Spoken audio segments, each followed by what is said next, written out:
I have never needed applause for the things I do out of love. That's not humility, it's just how I was raised. So when I paid off my son's mortgage, I didn't tell a soul. Not my sister. Not my closest friend. Not even Daniel himself. I wanted it to feel like magic. I didn't know it would feel like evidence instead. Let me start at the beginning. My husband passed 4 years ago and left me more than I ever expected. A life insurance policy he quietly built for 2 decades. Just in case. I never touched it. I told myself I was saving it for something meaningful. When Daniel and Vanessa bought their first home 2 years ago, I watched them stretch every month to make the payment, and I knew. This was the something. I called the mortgage servicer myself. I confirmed the payoff amount. I wired it in one transaction, on a Tuesday afternoon in October 3 weeks before Thanksgiving. My plan was simple. Gather the whole family at dinner, hand Daniel an envelope with the paid in full letter inside, and watch my son's face when he understood his house, his family's house, was finally completely his. The first strange thing was small. Vanessa posted a photo online 2 days after the payoff cleared. A picture of their living room captioned, "So grateful for what we've built together. Every sacrifice was worth it." I remember reading it and feeling a flicker of unease I couldn't name. She didn't know yet. There was no way she could know. And yet the timing sat wrong in my stomach, like a stone dropped into still water. I told myself I was imagining things. Then a week later Daniel mentioned, almost in passing on the phone, that he and Vanessa were restructuring some things financially. He said it lightly. Too lightly. When I asked what that meant, he laughed and said, "Don't worry about it, Mom. Vanessa's got it handled." I didn't like how easily that sentence left his mouth. Not because I doubted Vanessa's competence, but because my son, who once agonized over every bill, suddenly sounded like a man who'd been told not to ask questions. I am not a woman who confronts before she understands. I have learned, over 50-some years, that suspicion without evidence only humiliates you. So I did what I do best. I waited and I looked quietly.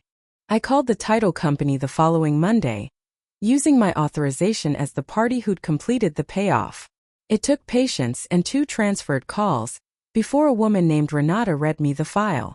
"The lien was released on the 22nd, she confirmed. "But I'm showing a new instrument recorded against the property on the 29th. A home equity line." I sat very still. "How much?" I asked. "60,000, she said. "Sole applicant, Vanessa Ruiz Hale." Not Daniel. Not both of them. Vanessa. Alone. I didn't cry. I didn't call Daniel in a panic. I wrote the date down, thanked Renata, and hung up the phone with the same calm I'd used to close a cabinet door. But something in me had shifted permanently. I understood in that moment that this was no longer a story about gratitude. It was a story about control. Thanksgiving arrived and I brought the envelope anyway. I told myself I still deserved to see what would happen when the truth came out. Even if I now suspected the truth wasn't simple. The table was full. My sister, Daniel's in-laws, my grandson in his high chair. I waited until the pie was cut, and then I slid the envelope toward Daniel. "I have something for you both," I said. "The house is paid off. I did it. In October." The table went silent. Daniel opened it, his hands trembling slightly as he read the payoff letter. He looked at me like a boy again, stunned, grateful, undone. "Mom," he said. "You didn't have to." But Vanessa cut in before he could finish. She smiled, a tight, composed smile, and said, "That's sweet, but we already handled the house ourselves. We earned this." I remember the exact silence that followed. My sister's fork paused midair. Daniel's mouth opened, then closed. "Handled it how?" I asked gently. Not sharply. Just gently. Vanessa's smile didn't move, but her eyes did. "We've been managing our finances very responsibly," she said. "We don't need outside help to succeed." I could have exposed the equity line right there, in front of everyone. I chose not to. Some truths deserve privacy before they deserve an audience. That night, after everyone left, I asked Daniel to walk me to my car. And there, under the porch light, I told him what I'd learned. The payoff, the new loan, Vanessa's name alone on the paperwork. He went pale. "She told me the equity line was for renovations," he said quietly. "She said it was temporary. She said she'd pay it off before I even noticed. Did she tell you your name wasn't on it? I asked. He didn't answer. That was the answer.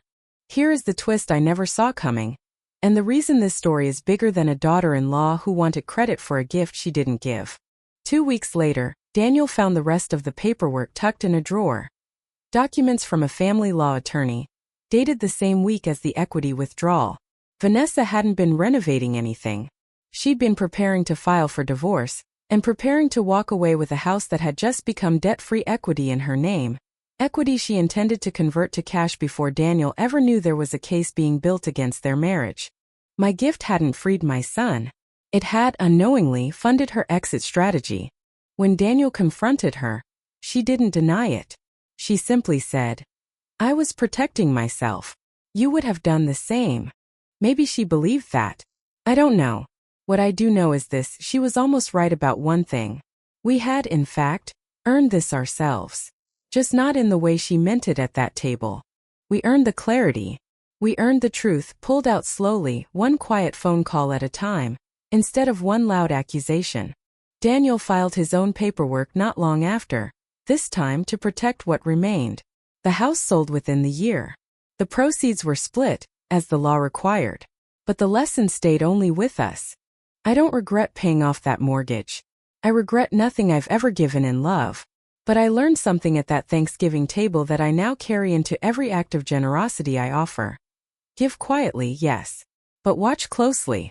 Because sometimes the loudest gratitude in the room is hiding the quietest betrayal. And sometimes the woman who says we earned this ourselves isn't lying about the pronoun. She's just already decided that we doesn't include you, or your son, anymore.